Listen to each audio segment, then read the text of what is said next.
எல்லோருக்கும் வணக்கம். இன்றைக்கு நான் கேசரி தான் செய்ய போறேன். வாங்கோ எப்படி செய்யறதுன்னு பார்ப்போம். அதுக்கு நான் ஒரு மேசக்கரண்டி நெய்யை விட்டு சூடாக்கி அதில் நான் ஒரு கப்பு ரவை எடுத்து வச்சிருக்கிறேன். அதையும் போட்டு வறுப்போம். இது அடுப்பை மெல்லிய சூட்டில் வச்சு ஒரு 4-5 நிமிஷம் வறுத்தா காணும். ரவை டக்குண்டு வறுபட்டுடும். அதால் அடுப்பை வச்சு 4-5 நிமிஷம் வறுத்தெடுப்போம்.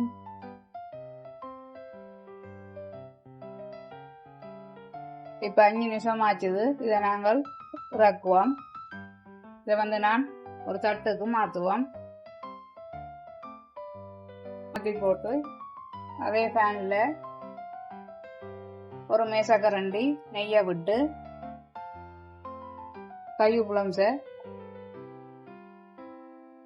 வறுத்தெடுப்போம்.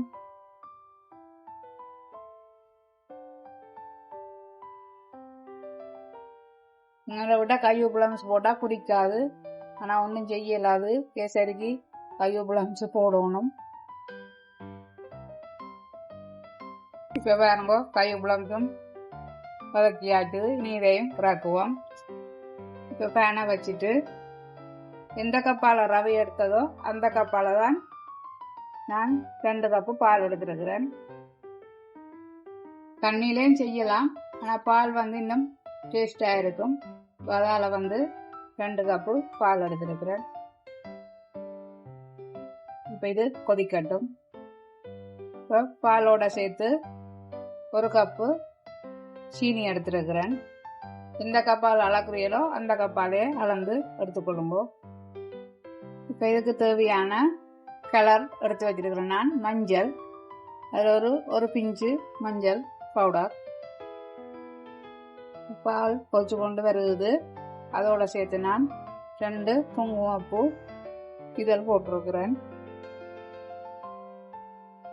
இப்போ பாருங்க, பால் பொங்கி கொண்டு வந்துடுத்து. இப்போ நான் கொஞ்சம் ரவையா போட்டு கிண்டுவோம்.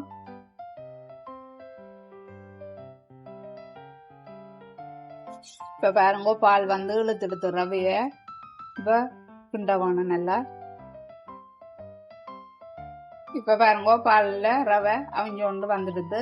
இப்போ நான் 2 மேசக்கரண்டி நெய் விட போறேன். கேசரிக்கு நல்லா எனக்கு நெய் விட்டா நல்லா இருக்கும். இதோட சேர்த்து வாசத்துக்கு ஏலக்காய் பவுடர் 1/4 டீஸ்பூன் வாசத்துக்கு.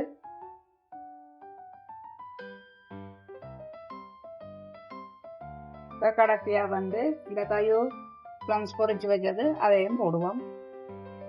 அதையும் போட்டு கிண்டுவோம். இப்போ விடாமல் கிண்ட வேணும். இப்போ பாருங்க, 2 வந்துக்கிட்டு இனி இதை இறக்குவோம். நான் இப்போ தட்டுக்கு நெய் பூசி வச்சிருக்கிறேன். இதில் தான் இறக்க போகிறேங்க. இதை தட்டுக்கு மாற்றுவோம். ஓகே, இதை இப்போ தட்டில் போட்டுட்டு இதை நிராகுவோம். இதை வடிவாக அழுத்தி நிராகுவோம்.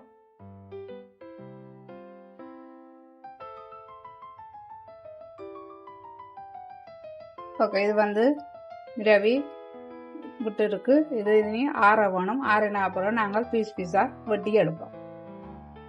ஓகே, இந்த கேசரி ஆறி எடுத்து பாருங்க. இதை இனி நாங்கள் பீஸா வெட்டி எடுப்போம். பாருங்க, எங்கிட்ட கேசரி எப்படி இருக்குண்டு நல்லா இருக்கு. பார்க்க வடிவாக இருக்கும், சாஃப்டாகவும் இருக்குது.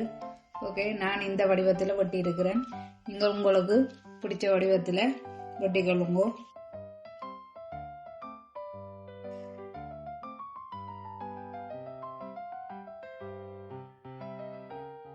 இது பெரிய வேலை இல்லை. 10-15 நிமிஷத்துல இந்த கேசரிய கிண்டி கொள்ளலாம்.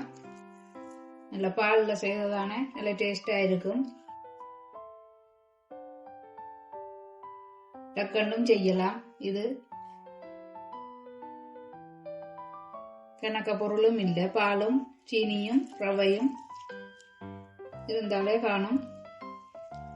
பாருங்கோ எங்கிட்ட கேசரி.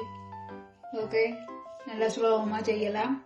ஓகே, நீங்களும் செய்து சாப்பிட்டுட்டு எப்படி இருக்குன்னு லைக் பண்ணுங்க, கமெண்ட் பண்ணுங்க, ஷேர் பண்ணுங்க, மறக்காம சப்ஸ்கிரைப் பண்ணுங்க. நன்றி, வணக்கம்.